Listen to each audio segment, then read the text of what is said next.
नमस्कार, inside out के एक और जानकारी भरे एपिसोड के साथ हाजिर हूं मैं राज ठाकुर आपके साथ। आज बात होगी इंडो चाइना रिलेशनशिप की। भारत और चीन एशिया की दो सबसे बड़ी ताकतें, दो सबसे प्राचीन सभ्यताएं और आज के दौर में वैश्विक राजनीति की दो अहम धुरी।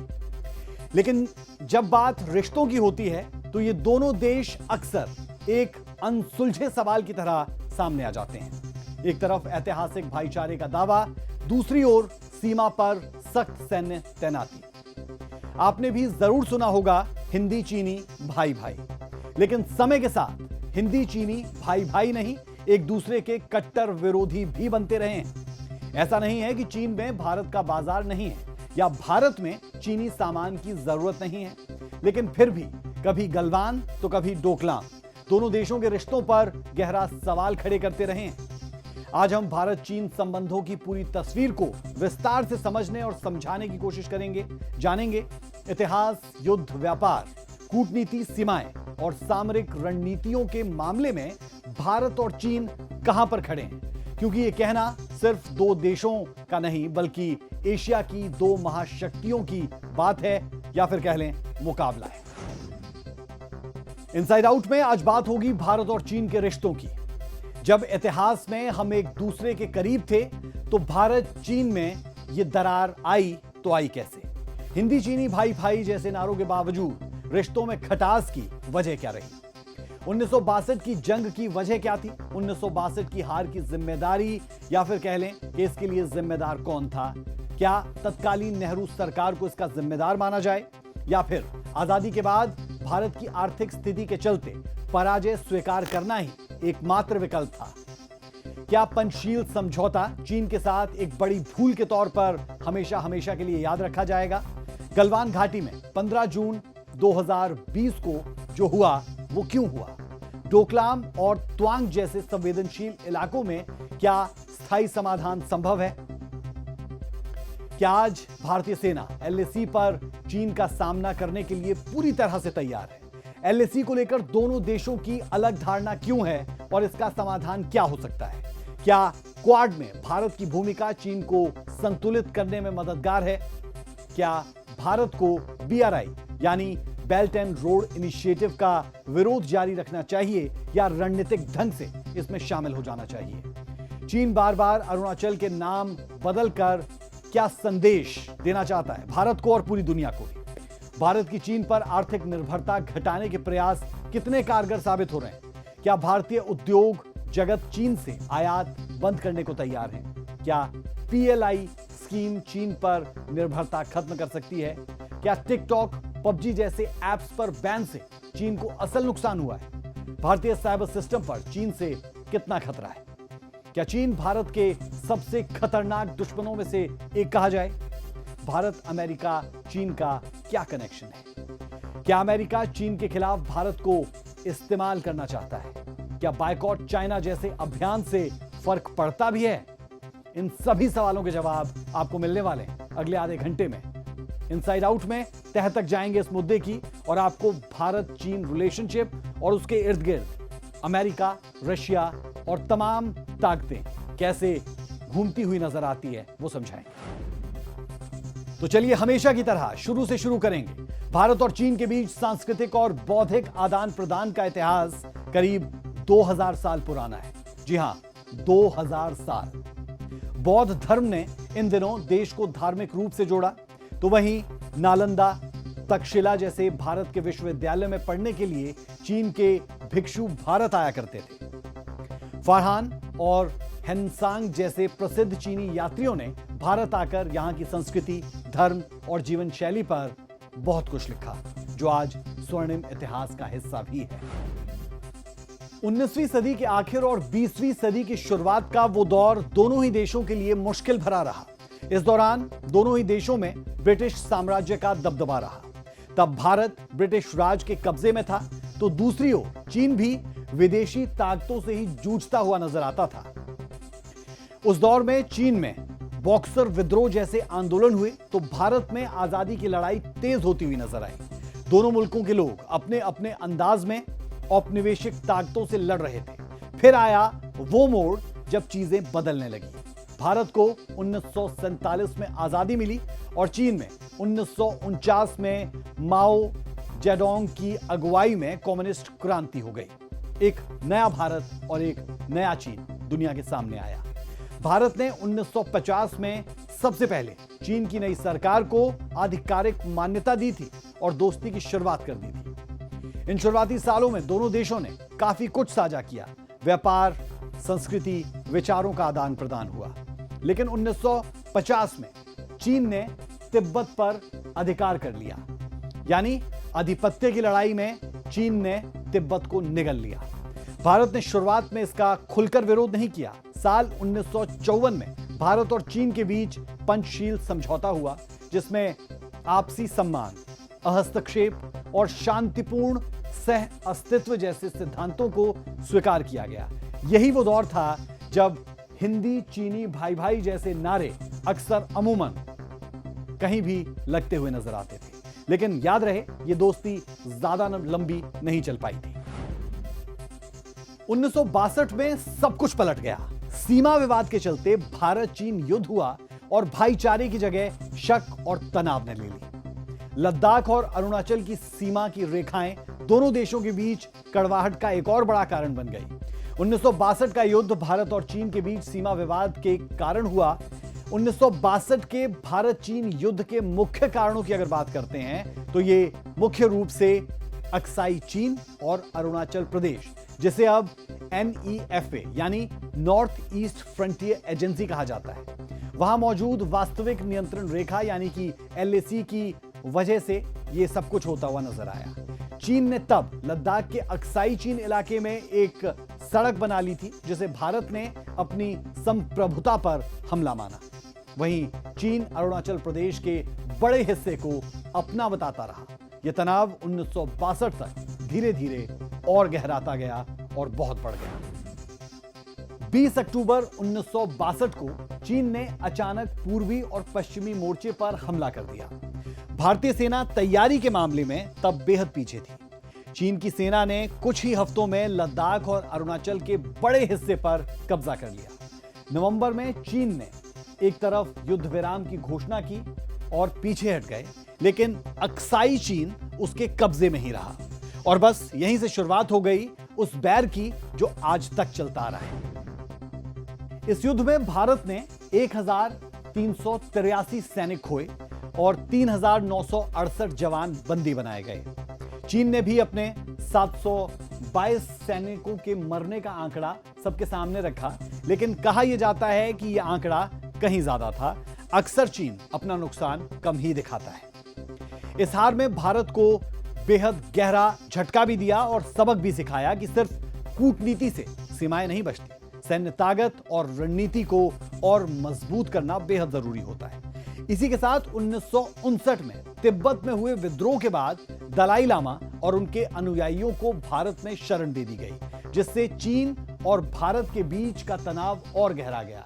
जी हां, दलाई लामा और उनके अनुयायियों को जिस तरीके से भारत में शरण दी गई, उससे चीन बेहद खफा और नाराज हुआ। भारत और चीन के बीच 1954 में हुए पंचशील समझौते का उल्लंघन इसे माना गया, जिसमें दोनों देशों के बीच भरोसे में कमी आई। भारत और चीन के बीच राजनीतिक और वैचारिक मतभेद भी युद्ध के कारणों में से एक कहे जा सकते हैं। भारत चीन के बीच युद्ध 20 अक्टूबर से 20 नवंबर 1962 तक चला और इसमें भारत को हार का सामना करना पड़ा।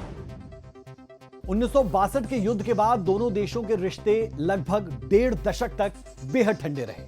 1976 में पहली बार भारत और चीन ने राजनयिक बातचीत दोबारा शुरू की। 1988 में प्रधानमंत्री राजीव गांधी की ऐतिहासिक चीन यात्रा के बाद रिश्तों में थोड़ी गर्माहट आई। इसके बाद दोनों देशों ने 1993 और 1996 में सीमा पर शांति बनाए रखने के लिए समझौते किए। इन समझौतों के बावजूद चीन ने धीरे धीरे सीमा पर सड़कों, पुलों और सैन्य ठिकानों का निर्माण करना जारी रखा, जबकि भारत उस समय आर्थिक उदारीकरण और वैश्विक बाजार में हिस्सेदारी बढ़ाने पर ध्यान दे रहा था। चीन की विस्तारवादी नीति धीरे धीरे अपनी जड़ें मजबूत कर रही थी और भारत को इसकी भनक भी धीरे धीरे ही लगी। भारत और चीन के बीच करीब 3,488 किलोमीटर लंबी सीमा लगती है, जिसमें कई हिस्से अब भी विवादित हैं। सबसे बड़ी समस्या है एलएसी यानी वास्तविक नियंत्रण रेखा की स्पष्टता या फिर उसकी स्पष्ट परिभाषा ना होना। भारत और चीन दोनों की एलएसी को लेकर अपनी अपनी धारणा है। यही भ्रम बार बार संघर्ष की वजह भी बनता है। याद रहे, भारत और चीन के बीच 3 प्रमुख विवादित क्षेत्र हैं। अक्साई चीन ये लद्दाख में है। भारत के नक्शे में यह हिस्सा केंद्र शासित प्रदेश लद्दाख का क्षेत्र है, लेकिन चीन इसे अपने शिनजियांग और तिब्बत को जोड़ने वाला क्षेत्र मानता है। इसी तरह अरुणाचल प्रदेश भारत का एक प्रमुख पूर्ण राज्य है, लेकिन चीन इसे दक्षिण तिब्बत कहता है और इस पर अपना अधिकार जताता है। भूटान की सीमा पर डोकलाम विवाद की वजह है। चीन यहां सड़क निर्माण करता है, जबकि भारत को डर है कि ये चिकन नेक यानी सिलीगुड़ी कॉरिडोर के लिए खतरा बन सकता है। साल 2017 में डोकलाम में चीन ने सड़क बनाने की कोशिश की। भारत ने इसका कड़ा विरोध किया और दोनों देशों के सैनिक 73 दिन तक आमने सामने रहे। अंततः दोनों देश पीछे हटे, लेकिन इस टकराव ने चीन की मंशा को फिर से उजागर कर दिया। वहीं साल 2020 में लद्दाख की गलवान घाटी में जो कुछ हुआ, उसने भारत चीन संबंधों को बुरी तरह से झकझोर कर रख दिया। 15 जून 2020 की रात को दोनों देशों के सैनिकों के बीच हिंसक झड़प हुई, बिना गोलीबारी के लेकिन बेहद क्रूर तरीके से। इस झड़प में चीनी सैनिकों ने लोहे की रॉड, पत्थर और कील डंडों के साथ इसका इस्तेमाल किया। भारत के 20 जवान शहीद हुए। चीन ने आधिकारिक रूप से 4 सैनिकों की मौत स्वीकारी, लेकिन अंतर्राष्ट्रीय रिपोर्ट्स के मुताबिक यह संख्या इससे कहीं ज्यादा थी। पहले की तरह पैटर्न कि चीन अपना नुकसान कम दिखाता रहा।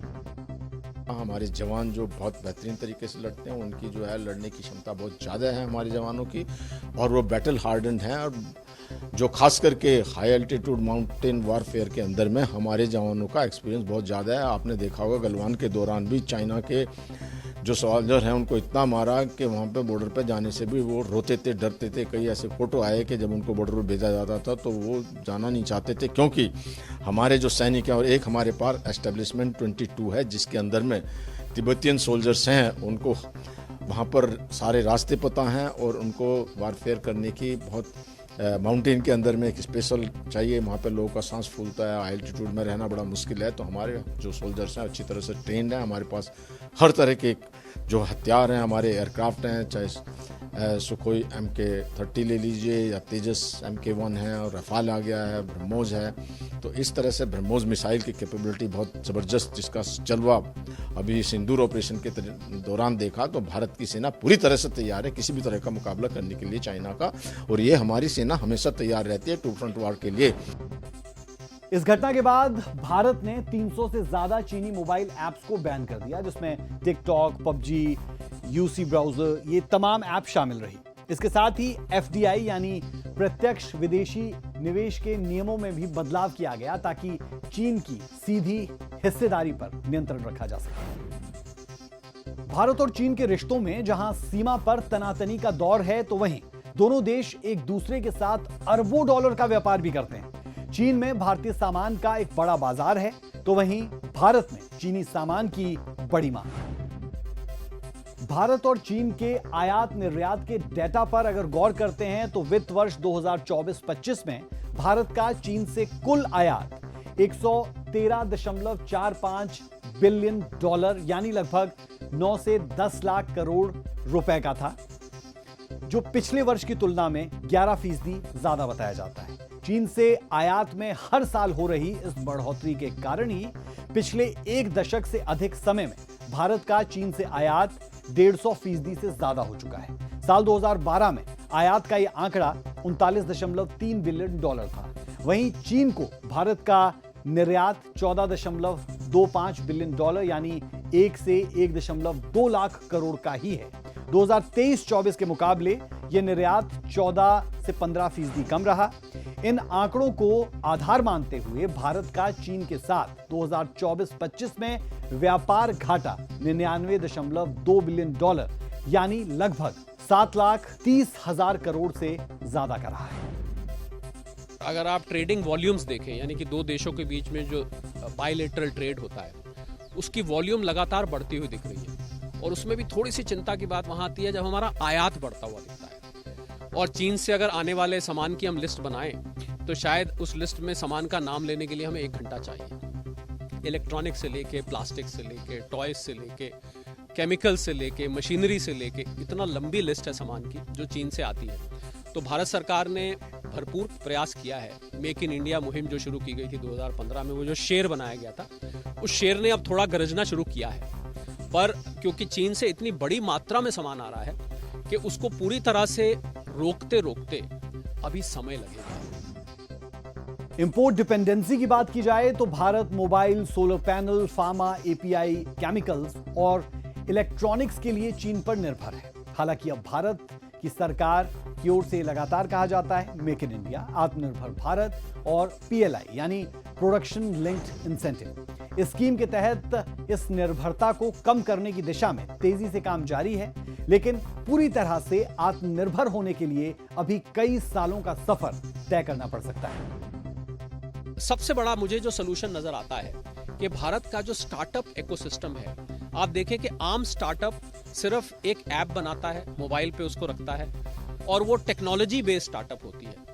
जो ज्यादा जरूरत है, और ये मैं इस हक से कह रहा हूं क्योंकि मैं बहुत सारे स्टार्टअप्स को अर्थशास्त्री होने के साथ साथ मेंटर भी करता हूं, तो मुझे लग रहा है अगर स्टार्टअप मैन्युफैक्चरिंग क्षेत्र में आए, वो क्यों नहीं आते? क्योंकि उनको वहां फंडिंग नहीं मिलती है, उनकी वैल्यूएशन उस प्रकार की नहीं बन पाती है जिस प्रकार की एक ऐप बेस्ड या टेक्नोलॉजी बेस्ड ऐप स्टार्टअप की होती है। तो अगर जो युवा है, भारत की 65% आबादी 35 साल से कम की है, तो जो युवा एंटरप्रेन्योर्स हैं, अगर वो मैन्युफैक्चरिंग में आएंगे, भले ही एक कमरे से शुरू करें, पर अगर वो मैन्युफैक्चरिंग में आए तो 2, 4, 5 साल में उसको बहुत बड़ा स्केल पर ला सकते हैं। तो मुझे लग रहा है कि पीएलआई स्कीम सहायक जरूर रही है, पर अभी हिंदी में कहावत होती है कि अभी दिल्ली दूर है।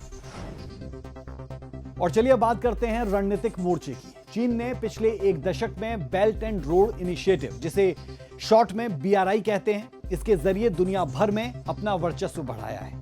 इसे न्यू सिल्क रूट के नाम से भी जाना जाता है।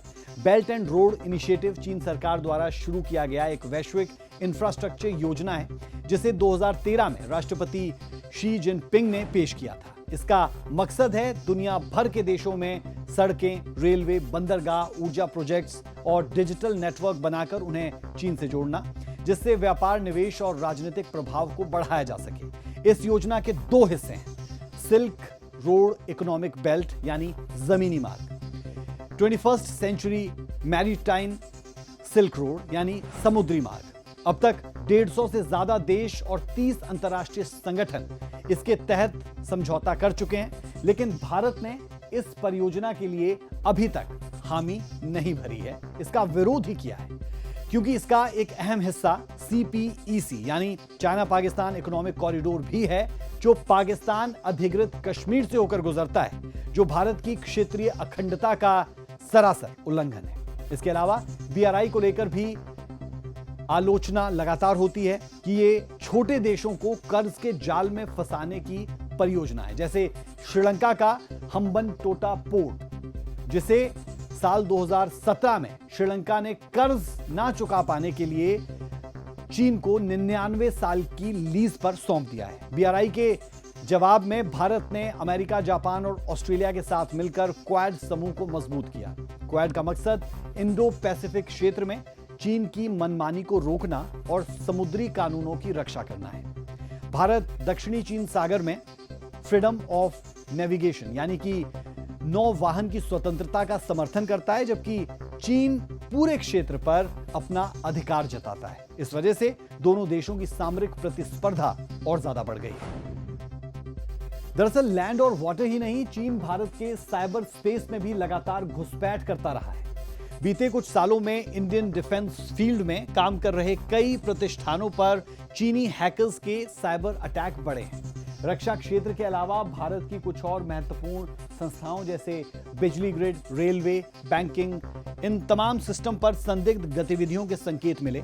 चीन ने संयुक्त राष्ट्र में कई बार भारत के खिलाफ पाकिस्तान का पक्ष लिया, जैसे आतंकवादी मसूद अजहर को वैश्विक आतंकी घोषित करने की भारत की कोशिश को वीटो करना, चीन अरुणाचल प्रदेश को लेकर भी बार बार भारत को उकसाना, 2023 और 2024 में उसने अरुणाचल के 30 से ज्यादा गांव और पहाड़ियों के नाम बदलकर अपने नक्शे में दर्ज कर लिए थे।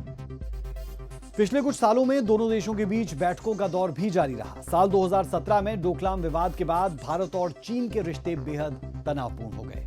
ऐसे माहौल में अप्रैल 2018 में चीन के वुहान शहर में प्रधानमंत्री नरेंद्र मोदी और राष्ट्रपति शी जिनपिंग की अनौपचारिक मुलाकात हुई। इस बैठक का मकसद था आपसी विश्वास बहाल करना और भविष्य में सैन्य टकराव से बचना। बातचीत में यह तय हुआ कि दोनों देशों की सेनाएं सीमा पर संयम बरतेंगी और संवाद को प्राथमिकता दी जाएगी। इस मुलाकात ने भारत चीन संबंधों में थोड़ी गर्मजोशी जरूर लौटाई, लेकिन जमीनी हकीकत में बदलाव बहुत कम देखने को मिला। वुहान के बाद 2019 में भारत के तमिलनाडु राज्य के ऐतिहासिक शहर मामल्लापुरम में दूसरी अनौपचारिक मुलाकात हुई। पीएम नरेंद्र मोदी ने राष्ट्रपति शी जिनपिंग की मेजबानी की और दोनों नेताओं ने द्विपक्षीय व्यापार, सीमा शांति और सांस्कृतिक रिश्तों पर खूब चर्चा की। चीन ने भारत से व्यापार घाटा कम करने की बात स्वीकारी, लेकिन सीमा विवाद पर कोई ठोस निर्णय नहीं हुआ। यह बैठक प्रतीकात्मक रूप से भले ही सकारात्मक रही हो, लेकिन वास्तविक समस्याएं जस की तस बनी हुई। भारत और चीन दोनों ब्रिक्स समूह यानी ब्राजील, रूस, भारत, चीन, साउथ अफ्रीका के संस्थापक सदस्य हैं। इस मंच के तहत साल 2009 से लेकर अब तक लगभग हर साल शिखर बैठकें होती रही है, जिनमें दोनों देशों के नेता भाग लेते हैं। इन सम्मेलनों का मुख्य उद्देश्य रहा है वैश्विक आर्थिक व्यवस्था में विकासशील देशों की भूमिका को मजबूत करना। भारत और चीन ने ब्रिक्स बैंकों की स्थापना में मिलकर काम किया है, लेकिन सीमा विवादों के कारण दोनों देशों के बीच तल्खी कई बार इस मंच पर भी देखने को मिला। चलिए बात G20 की भी कर लेते हैं। ये एक वैश्विक आर्थिक मंच है जिसमें भारत और चीन दोनों सदस्य हैं। 2023 में भारत ने इसकी मेजबानी की थी, लेकिन इस बार चीन के राष्ट्रपति शी जिनपिंग ने बैठक में शामिल ना होकर एक वरिष्ठ अधिकारी को भेजा। इसके पीछे अरुणाचल प्रदेश और लद्दाख से जुड़े विवाद कारण माने गए। इससे संकेत मिला कि चीन अब वैश्विक मंचों पर भारत की कूटनीतिक छवि से असहज महसूस करता है और टकराव की स्थिति को सुलझाने की बजाय दूरी बनाकर चल रहा है। बात शंघाई सहयोग संगठन की। एससीओ एशिया का एक प्रमुख सुरक्षा और सहयोगी मंच है, जिसमें भारत और चीन दोनों सक्रिय सदस्य हैं। भारत 2017 में एससीओ में शामिल हुआ और तब से लेकर इस मंच के जरिए कई बार दोनों देशों के विदेश मंत्री और प्रधानमंत्री एक दूसरे से मिले हैं। इन बैठकों में आतंकवाद, सीमा सुरक्षा और क्षेत्रीय स्थिरता जैसे विषयों पर चर्चा होती है। हालांकि एससीओ मंच पर औपचारिक वार्ताएं होती है, लेकिन भारत चीन के द्विपक्षीय विवादों का समाधान यहां नहीं निकल पाया।